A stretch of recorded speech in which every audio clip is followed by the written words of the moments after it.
Ahmedabad plane crash પછી હવાઈ ફ્લાઇટ્સમાં સતત મુશ્કેલી પડી રહી છે. સોમવારે ઇન્દોરથી ભુવનેશ્વર જતી ઇન્ડિગોની ફ્લાઇટ 6E6332 માં ટેકનિકલ ખામી સર્જાઈ હતી. 80 મુસાફરોથી ભરેલું વિમાન રનવેની વચ્ચેથી પાછું ફર્યું હતું. ફ્લાઇટ એરપોર્ટ પર ઊભી રહી હતી. મુસાફરો પ્લેનમાં જ બેઠા છે.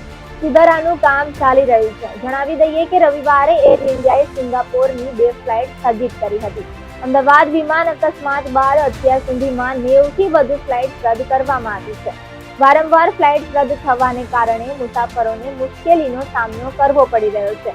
ઇન્ડિગોની ફ્લાઇટ સવારે 6:15 વાગ્યે ભુવનેશ્વરથી ઉડાન ભરે છે અને સવારે 8:15 ઇન્દોર એરપોર્ટ પર ઉતરાણ કરે છે.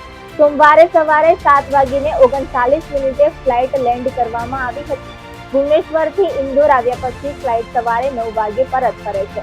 સવારે 10:55 ભુવનેશ્વર એરપોર્ટ પર ઉતરાણ કરે છે. ઉડાન ભરતા પહેલા જ વિમાનમાં ટેકનિકલ ખામી સર્જાઈ હતી.